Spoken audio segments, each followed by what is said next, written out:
When I walked into my parents' house, I froze. My mother's voice drifted from the dining room, calm, almost proud.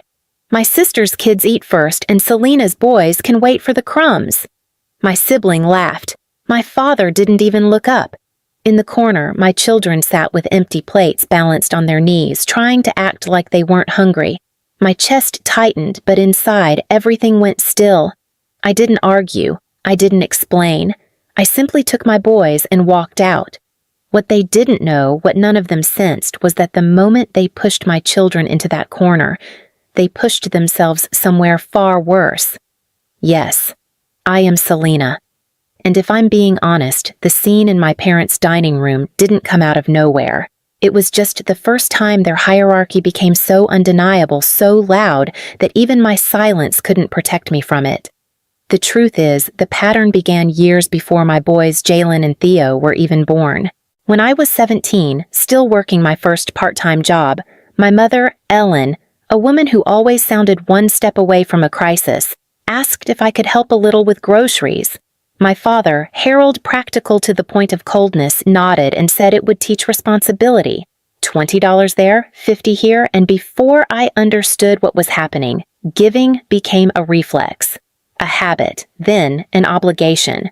By the time I was in college, they were sending me pictures of bills notes about repairs, and when I'd call to ask if everything was okay, my mother's voice always quivered in just the right places.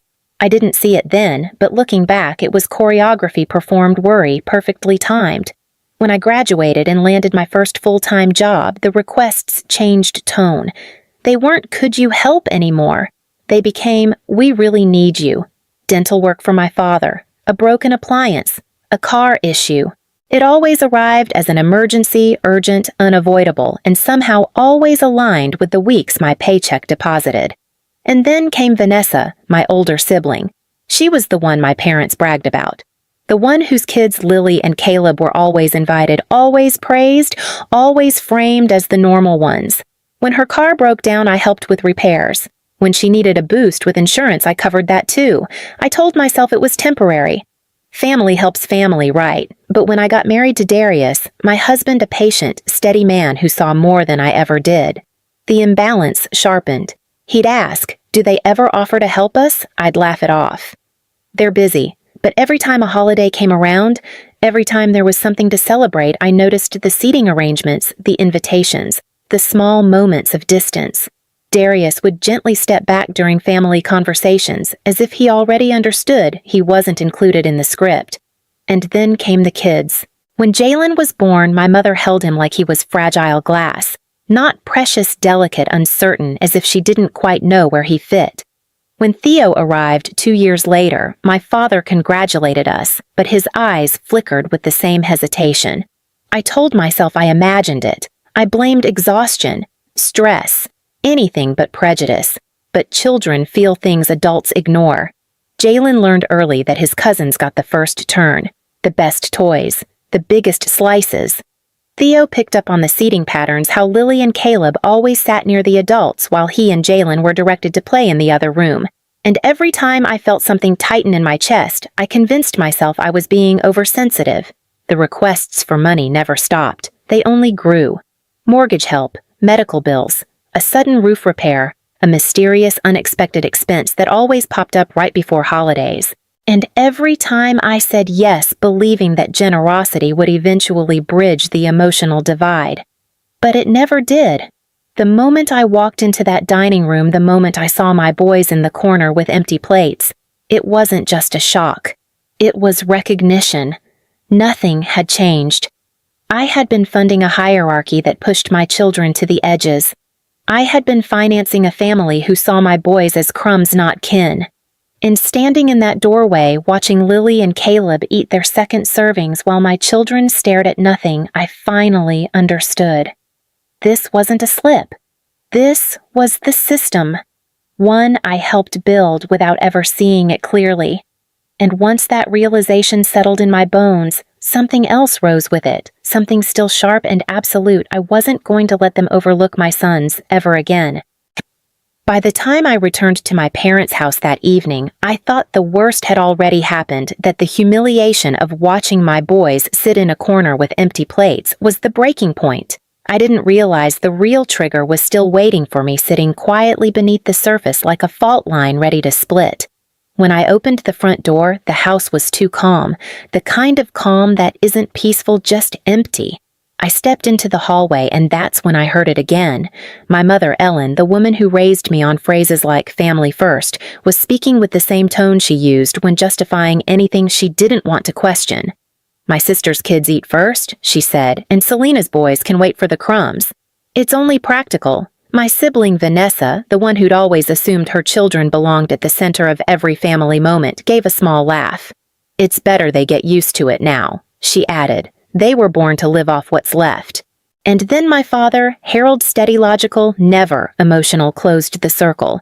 "They need to learn their place. That's just how things are." I moved before they even realized I was standing just beyond the doorway. In the dining room's warm light, I could see everything clearly. Lily and Caleb finishing their second servings of pasta, sitting comfortably at the table, while Jalen and Theo, my boys, hovered by the doorway as if waiting for permission to exist. Jalen met my eyes for half a second, and in that look I felt something fracture. He wasn't confused anymore, he understood. He understood exactly where the adults in this house had placed him. That was the moment. Not the crumbs, not the empty plates, not the laughter. It was the look on my child's face, the quiet, shrinking, the practiced acceptance of less that rewired something in me. I knew then that nothing I said inside that house would matter. Words wouldn't fix this. Confrontation wouldn't change them. But systems can be dismantled. Support can be withdrawn. And I, after years of paying for this family's comfort, held the one lever they never expected me to pull. The real trigger wasn't their cruelty. It was my decision in that instant to stop funding it. I didn't slam the door when I left my parents' house that night.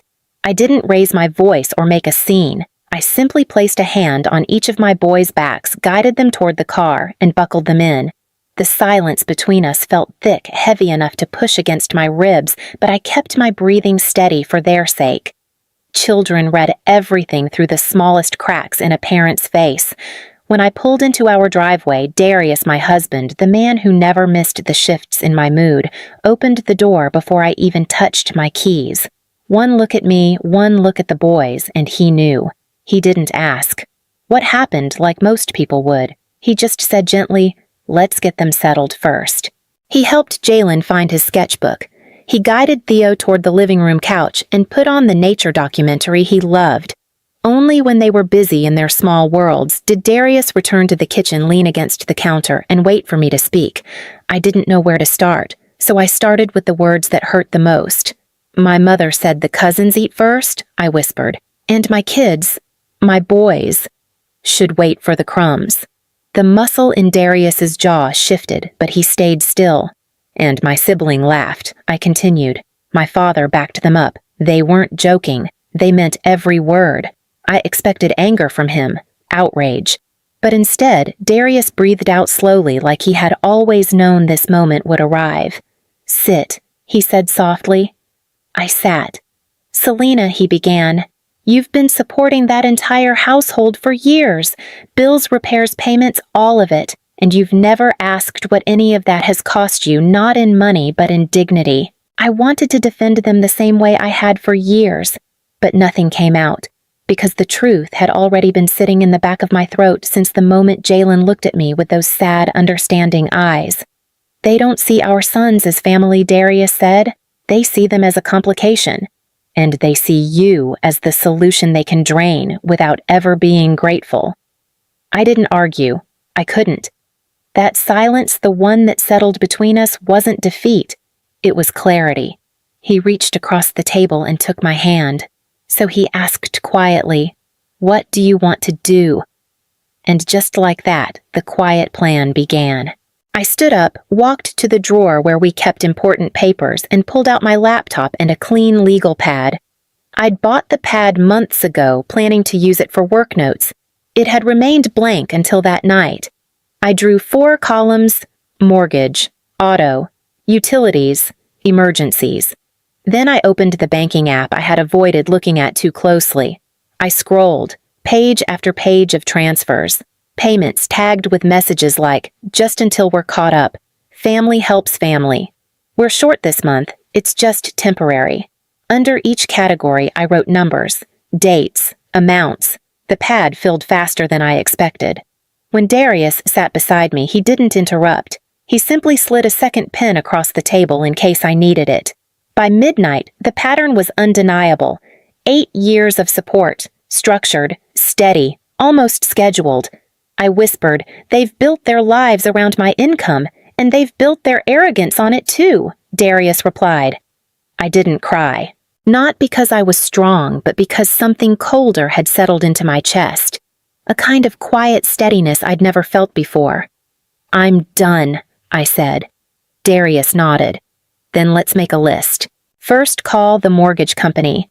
I asked what my options were as a co-borrower.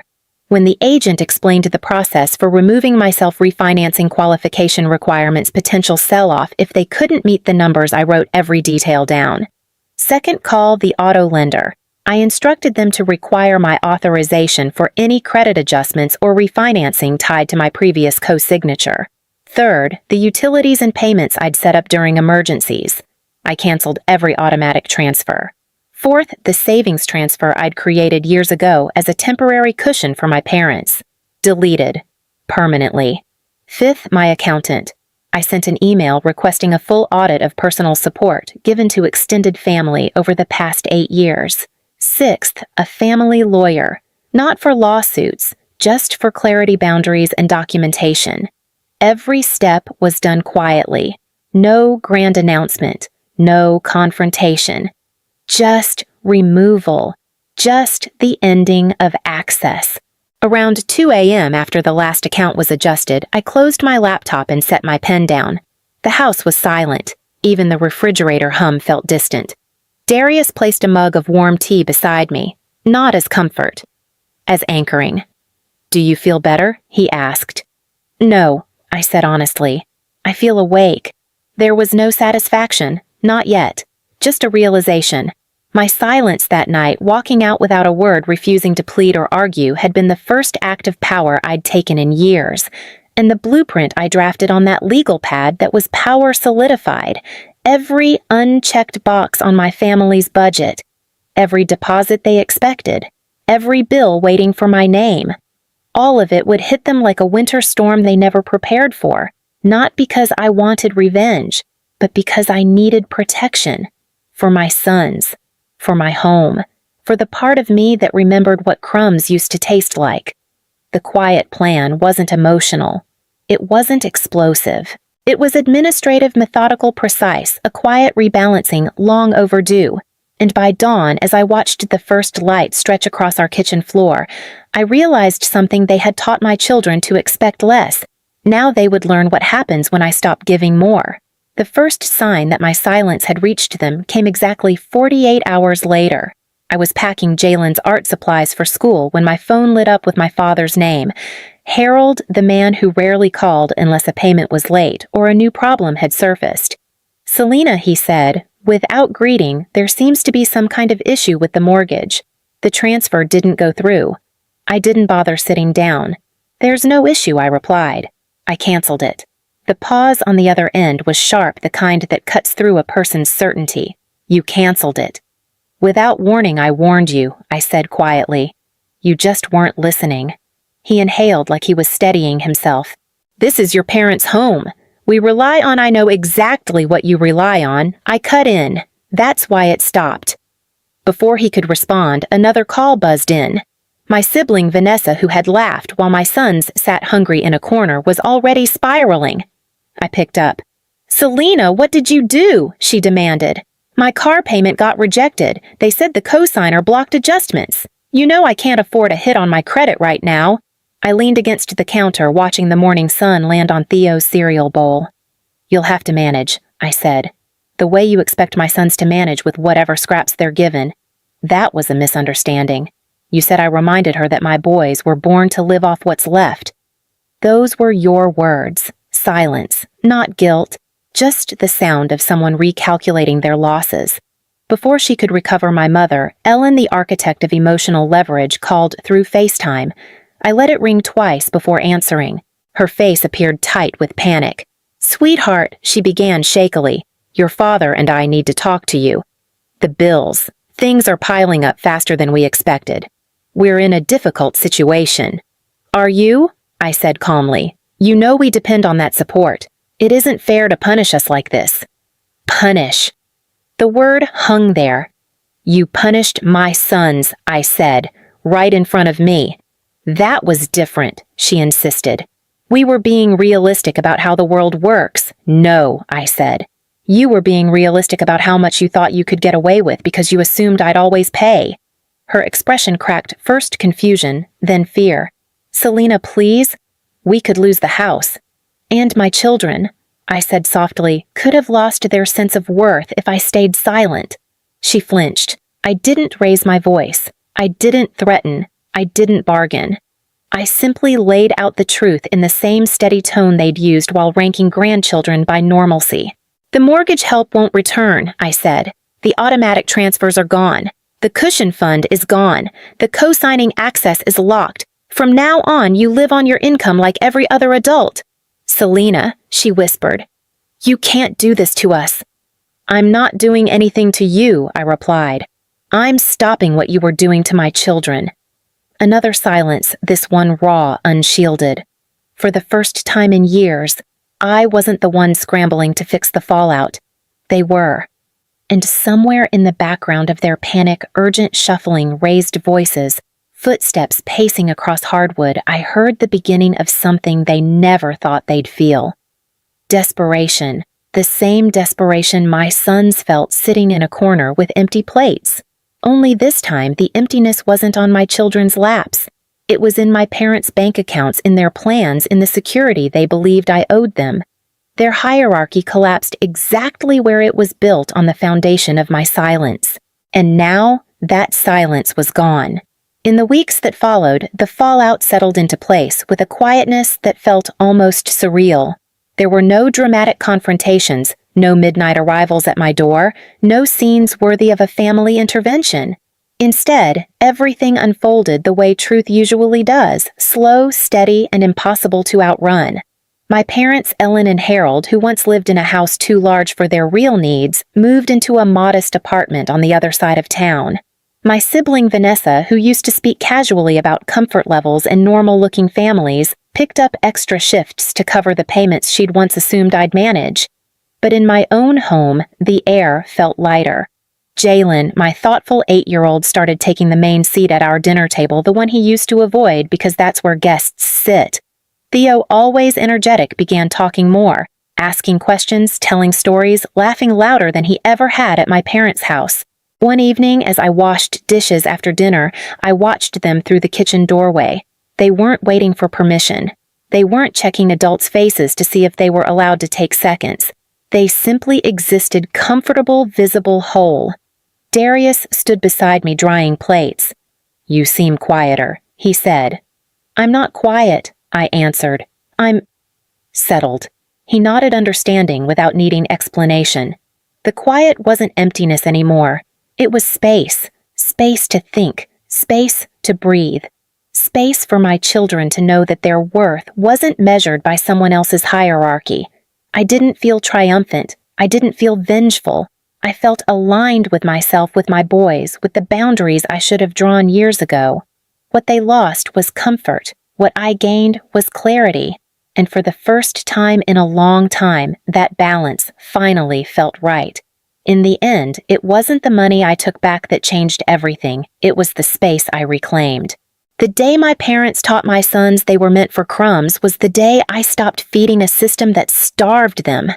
Some boundaries break families. Mine simply revealed the truth.